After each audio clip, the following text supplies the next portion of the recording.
حضرت ابو ذر رضی اللہ تعالیٰ عنہ سے مروی ہے، کہتے ہیں کہ رسول اللہ صلی اللہ علیہ وآلہ وسلم سے پوچھا گیا کون سا کلام افضل ہے؟ آپ صلی اللہ علیہ وآلہ وسلم نے فرمایا وہ کلام جو اللہ تعالیٰ نے اپنے بندوں کے لیے پسند کیا ہے۔ سبحان اللہ و بحمدہ، اللہ تعالیٰ اپنی تعریف کے ساتھ پاک ہے۔ حضرت ابو ہریرہ رضی اللہ تعالیٰ عنہ سے مروی ہے کہ رسول اللہ صلی اللہ علیہ وآلہ وسلم نے فرمایا جو بندہ ایک دن میں 7 مرتبہ جہنم سے پناہ مانگتا ہے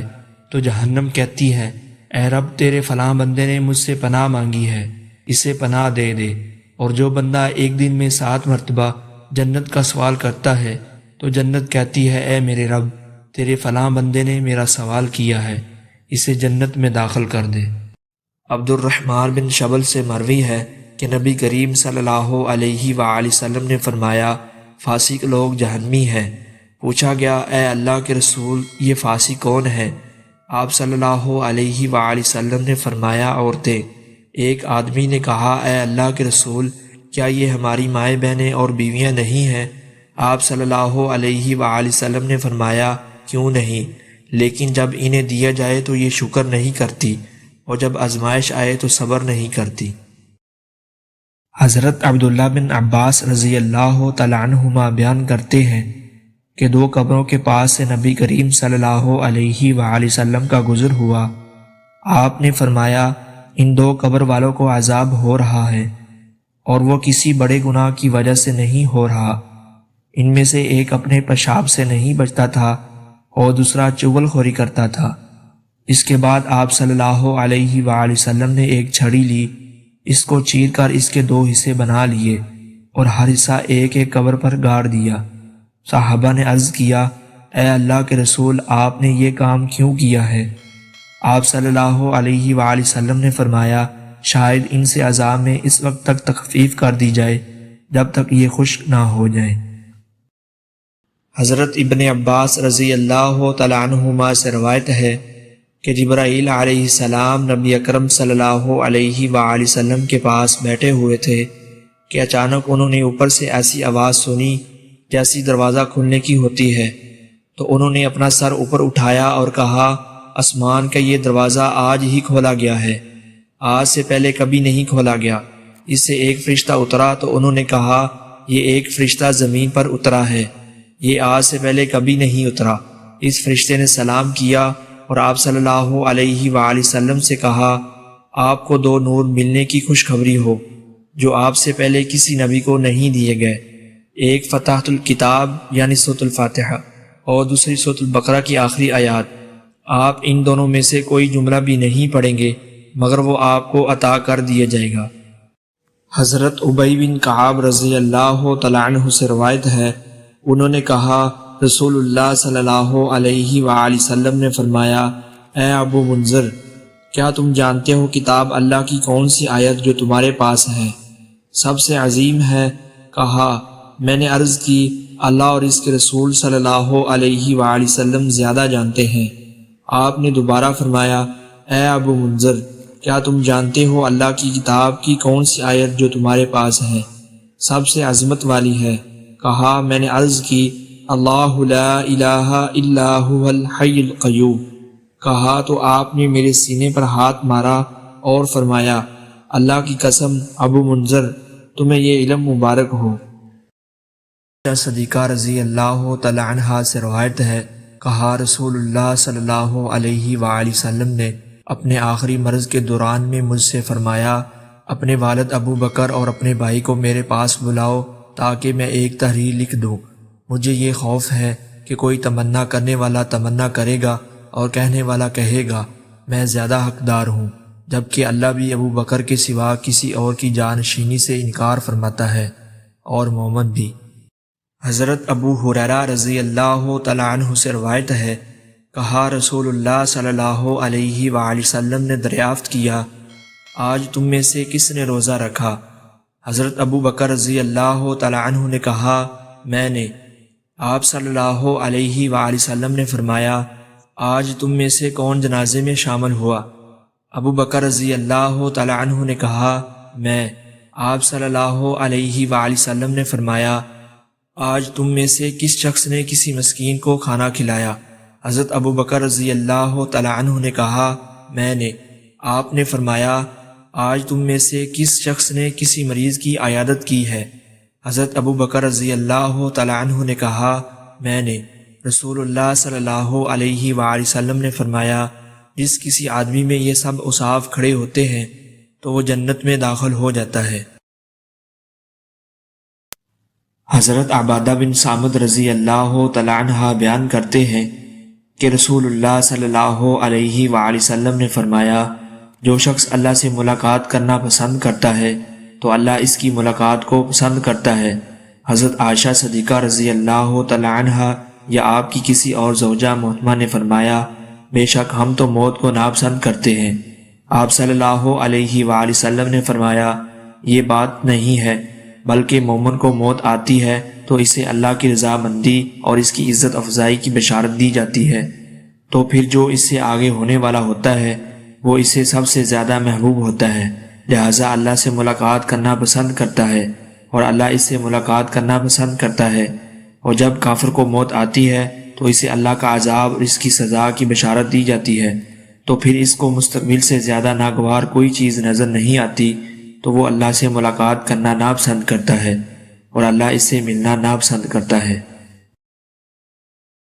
حضرت عبداللہ بن عمر رضی اللہ تعالی عنہما کہتے ہیں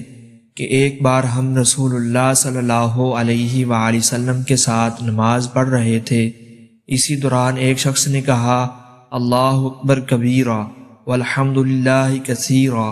وسبحان اللہ بکرۃ واصیلا، اللہ بہت بڑائی والا ہے اور ساری تعریفیں اللہ ہی کے لیے ہیں اور پاکی ہے اللہ تعالیٰ کے لیے صبح و شام۔ رسول اللہ صلی اللہ علیہ وآلہ وسلم نے سنا تو پوچھا ایسا ایسا کس نے کہا ہے؟ لوگوں میں سے ایک شخص نے کہا میں نے کہا ہے اے اللہ کے رسول۔ آپ نے فرمایا میں اس کلمے کو سن کر حیرت میں پڑ گیا، اس کلمے کے لیے آسمان کے دروازے کھولے گئے۔ ابن عمر رضی اللہ تعالی عنہ کہتے ہیں جب سے میں نے رسول اللہ صلی اللہ علیہ وآلہ وسلم سے یہ بات سنی ہے میں نے ان کا پڑھنا کبھی نہیں چھوڑا ہے۔ حضرت ابو ہریرہ رضی اللہ تعالی عنہ کہتے ہیں کہ رسول اللہ صلی اللہ علیہ وآلہ وسلم نے فرمایا 3 لوگ ہیں جن کی دعا رد نہیں ہوتی، ایک روزے دار جب تک کہ روزہ نہ کھول لے، دوسرا امام عادل، تیسرا مظلوم۔ اس کی دعا اللہ بادلوں سے اوپر تک پہنچاتا ہے، اس کے لیے آسمان کے دروازے کھول دیے جاتے ہیں اور رب کہتا ہے میری عزت قدرت کی قسم میں تیری مدد کروں گا بھلے کچھ مدت کے بعد ہی کیوں نہ ہو۔ حضرت شداد بن اوس رضی اللہ تعالی عنہ نے بیان کیا اور ان سے رسول اللہ صلی اللہ علیہ وآلہ وسلم نے کہ سید الاستغفار مغفرت مانگنے کے سب کلمات کا سردار یہ ہے، یوں کہے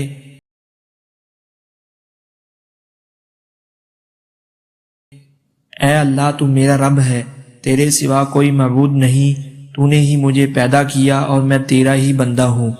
میں اپنی طاقت کے مطابق تجھ سے کیے ہوئے عہد اور وعدے پر قائم ہوں، ان بری حرکتوں کے عذاب سے جو میں نے کی ہے تیری پناہ مانگتا ہوں، مجھ پر نعمتیں تیری ہیں اس کا اقرار کرتا ہوں، میری مغفرت کر دے کہ تیرے سوا کوئی بھی گناہ نہیں معاف کرتا۔ نبی کریم صلی اللہ علیہ وآلہ وسلم نے فرمایا کہ جس نے اس دعا کے الفاظ پر یقین رکھتے ہوئے دل سے ان کو کہہ لیا اور اسی دن اس کا انتقال ہو گیا، شام ہونے سے پہلے تو وہ جنتی ہے، اور جس نے اس دعا کے الفاظ پر یقین رکھتے ہوئے رات میں ان کو پڑھ لیا اور پھر اس کا صبح ہونے سے پہلے انتقال ہو گیا تو وہ جنتی ہے۔ فضیل بن عمرو نے عائشہ بنت طلحہ سے اور انہوں نے ام المؤمنین حضرت عائشہ صدیقہ رضی اللہ تعالی عنہا سے روایت کی کہ ایک بچہ فوت ہوا تو میں نے کہا اس کے لیے خوشخبری ہو، وہ تو جنت کی چڑیوں میں سے ایک چڑیا ہے، تو رسول اللہ صلی اللہ علیہ وآلہ وسلم نے فرمایا کیا تم نہیں جانتی کہ اللہ تعالیٰ نے جنت کو پیدا کیا اور دوزخ کو پیدا کیا اور اس کے لیے بھی اس میں جانے والے بنائے اور اس کے لیے بھی اس میں رہنے والے بنائے۔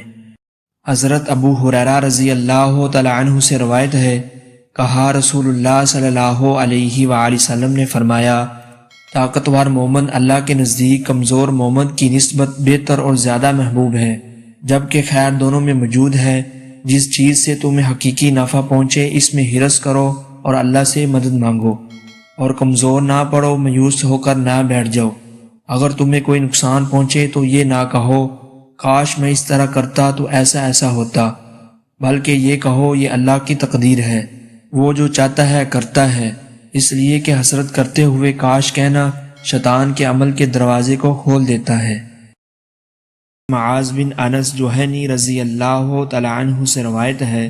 کہ رسول اللہ صلی اللہ علیہ وآلہ وسلم نے فرمایا، جو شخص زینت کا لباس خالص اللہ کی رضا مندی اور اس کی تواضع کی خاطر چھوڑ دے، باوجود یہ کہے وہ اسے مؤثر ہے، تو اللہ تعالیٰ ایسے شخص کو قیامت کے دن تمام خلائق کے سامنے بلائے گا تاکہ وہ اہل ایمان کے لباس میں سے جسے چاہے پسند کرے اور پہنے۔ حضرت عبداللہ بن عمر رضی اللہ تعالی عنہ کہتے ہیں کہ نبی اکرم صلی اللہ علیہ وآلہ وسلم کے پاس ایک شخص نے ڈکار لیا تو آپ نے فرمایا، تم اپنی ڈکار ہم سے دور رکھو، اس لیے کہ دنیا میں سب سے زیادہ پیٹ بھر کر کھانے والا قیامت کے دن سب سے زیادہ بھوکا رہے گا۔ حضرت عبداللہ بن مسعود رضی اللہ تعالی عنہ کہتے ہیں کہ رسول اللہ صلی اللہ علیہ وآلہ وسلم نے فرمایا، کیا میں تمہیں ایسے لوگوں کی خبر نہ دوں جو جہنم کی آگ پر یا جہنم کی آگ ان پر حرام ہے؟ جہنم کی آگ لوگوں کے قریب رہنے والے، آسانی کرنے والے اور نرم اخلاق والے پر حرام ہے۔ عمرو بن یحییٰ نے بیان کیا، ان سے ان کے دادا سعید بن عمرو نے اور ان سے حضرت ابو ہریرہ رضی اللہ تعالی عنہ نے کہا کہ نبی کریم صلی اللہ علیہ وآلہ وسلم نے فرمایا، اللہ تعالیٰ نے کوئی ایسا نبی نہیں بھیجا جس نے بکریاں نہ چرائی ہوں۔ اس پر آپ صلی اللہ علیہ وآلہ وسلم کے صحابہ اکرام رضی اللہ تعالی عنہم نے پوچھا، کیا آپ نے بھی بکریاں چرائی ہیں؟ فرمایا کہ ہاں، کبھی میں بھی مکہ والوں کی بکریاں چند قرات کی تنخواہ پر چرایا کرتا تھا۔ یحییٰ بن سلیم نے بیان کیا، ان سے اسماعیل بن امیہ نے، ان سے سعید بن ابی سعید نے اور ان سے حضرت ابو ہریرہ رضی اللہ تعالی عنہ نے کہا کہ نبی کریم صلی اللہ علیہ وآلہ وسلم نے بتلایا کہ اللہ تعالیٰ کا فرمان ہے کہ 3 قسم کے لوگ ایسے ہیں کہ جن کا قیامت میں خود مدعی بنوں گا۔ ایک تو وہ شخص جس نے میرے نام پر عہد کیا اور پھر وعدہ خلافی کی، دوسرا وہ جس نے کسی آزاد آدمی کو بیچ کر اس کی قیمت کھائی، اور تیسرا وہ شخص جس نے کسی کو مزدور کیا، پھر کام تو اس سے پورا لیا لیکن اس کی مزدوری نہ دی۔ حضرت ابو ہریرہ رضی اللہ تعالی عنہ سے مروی ہے کہ نبی کریم صلی اللہ علیہ وآلہ وسلم نے فرمایا، نماز پچھلی نماز تک کفارہ ہے، جمعہ پچھلے جمعے تک کفارہ ہے، اور ماہ رمضان پچھلے مہینے تک کفارہ ہے، مگر 3 گناہوں سے۔ ہم نے پہچان لیا کہ کوئی نئی صورتحال واقع ہوئی ہے،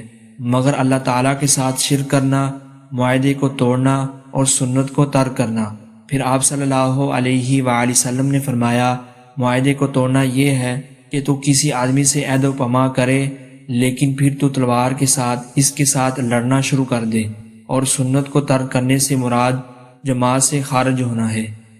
حضرت ابو ذر رضی اللہ تعالی عنہ سے مروی ہے کہ نبی کریم صلی اللہ علیہ وآلہ وسلم سردیوں کے موسم میں نکلے جب کہ پتے گر رہے تھے۔ آپ صلی اللہ علیہ وآلہ وسلم نے ایک درخت کی 2 شاخیں پکڑی اور ان سے پتے جھاڑنا شروع ہو گئے۔ آپ صلی اللہ علیہ وآلہ وسلم نے فرمایا، اے ابو ذر، میں نے کہا، جی اے اللہ کے رسول، میں حاضر ہوں۔ آپ صلی اللہ علیہ وآلہ وسلم نے فرمایا، بے شک مسلمان بندہ جب نماز ادا کرتا ہے جب کہ اس کا مقصد اللہ تعالیٰ کا چہرہ ہو تو اس سے اس کے گناہ اس طرح گرتے ہیں جیسے اس درخت کے یہ پتے گر رہے ہیں۔